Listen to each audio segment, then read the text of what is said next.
yeah, I could have easily went that route.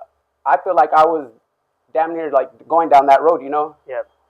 and by that road I mean selling drugs, getting in mixed with the wrong people, especially at a young age. I feel like I was involved with a lot of negativity at such a young age because of how I grew up, because of what I seen with my dad, and The things. influences were there. Exactly. I feel like he a lot of what I seen around him and with him impacted a lifestyle. I feel like in a way like I had to fulfill some shoes in a way at the same time. Like I really didn't have to, but in my head I'm like, shoot, well my dad did it, like why can't I, or why not me, or, Yeah. in a way, and I don't know, carry that legacy or whatever. in a way, yeah, for sure.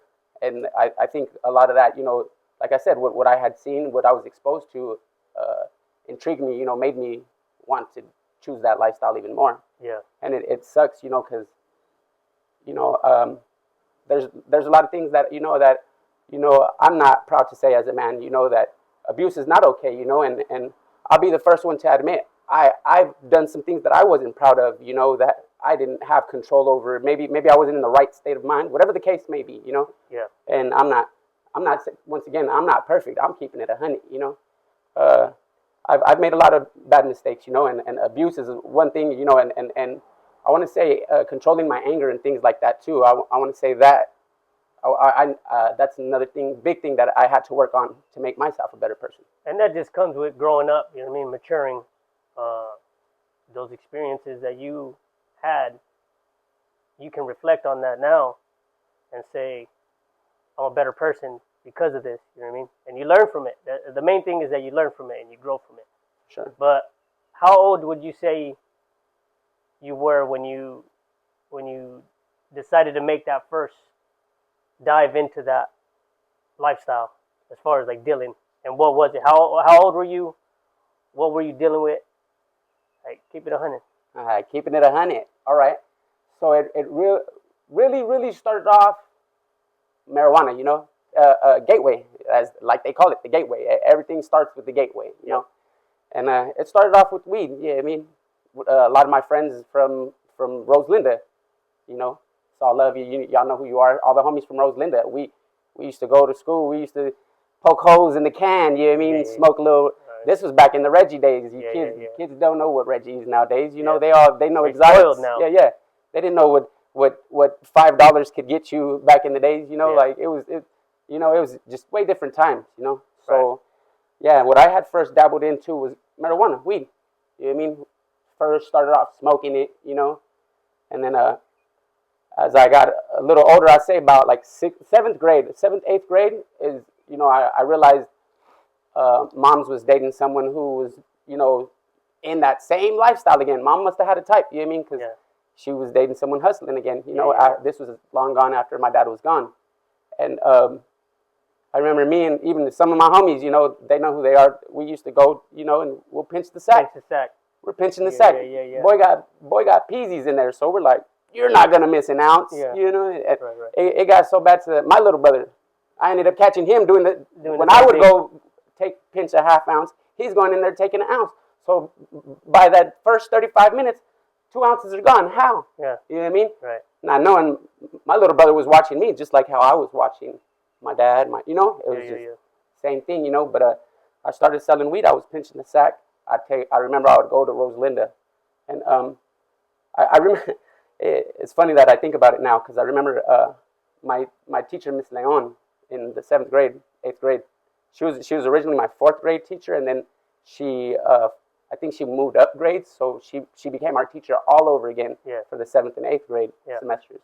And I remember she came up to me one time because she knew your boy was on some. I mean, your boy was hot already. The kids are already talking about Felipe selling weed, or like it was going around. You mean Felipe had weed. Felipe was selling weed. Yeah. Boy would come to school with no money, and by lunchtime he already had like $60 in 1s and 5s. Like what?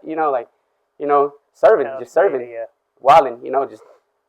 Just being ahead of my time, I guess. And I remember Miss Leon being inside the class, and she was giving me. I remember her saying, "No más son cariños." She was just showing me love, gesture. Good, kind gestures. And she was like, in a way, like, kind of rubbing my back, not entirely, because I don't want to say that, you know, and and get the wrong perspective of people, because she was a very good, honest woman. Yeah. But she was very concerned for me, and I remember her coming behind me, and she's talking to the whole class, but she's directly behind me, you know, while she's speaking. Yeah. So it made me, I don't know if it was the guilt or she was letting me know that she knew it was me. Yeah, that was a way of letting her. But for sure, she was just like, I remember the conversation being, you guys ain't going to be, the exact words she used was willing and dealing. She said, I don't want you guys willing and dealing. And that forever sticks with me, because I'm like, I've never, you know, before that, before that, even after that, no one uses the term willing and dealing, you know what I mean? So like that kind of stuck with me too. I remember her hitting me with that. Well, I don't want you guys willing and dealing and getting into that lifestyle. She knew where we were at. She knew what was going on. You know what I mean? She knew the situation where everybody did. Right. But it's just, they wanted more for us. They wanted better for us. And shout out to all the teachers, Miss Leon, Miss Umbrello, rest in peace, Mr. Preciado, rest in peace, Miss Lopez, you know, just a lot of them, you know, they were, shout out to a lot of them, bro, because honestly, I know that they knew, you know, for where the environment we were at, they just wanted better for us, bro. Yeah. Yeah, but that's the first thing I got into, bro, was selling weed. And I think once I hit high school, that's everything. That's when I want to say I hit the big leagues then. You know, I transitioned to a whole another lifestyle. I went from hanging out. First, I remember SPM, sagging my dickies, smoke like a hippie. You know what I mean? Yeah. That's what I was doing. You know what I mean? Choloed out. You know what I mean? Rocking dickies, the big, you know what I mean? Long socks, all that. You know what I mean? That was the style. You know what I mean?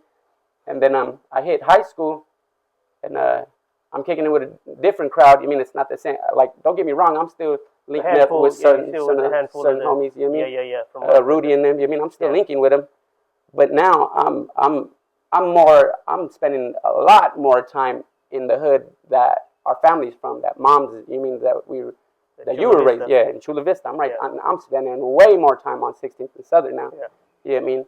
And when I do that, I think that I got a little more exposure, because I wasn't no longer just hanging out with kids my age. Now I'm hanging out with people way older than me, you know. Yeah. And I'm seeing even that much more, you know. I'm learning.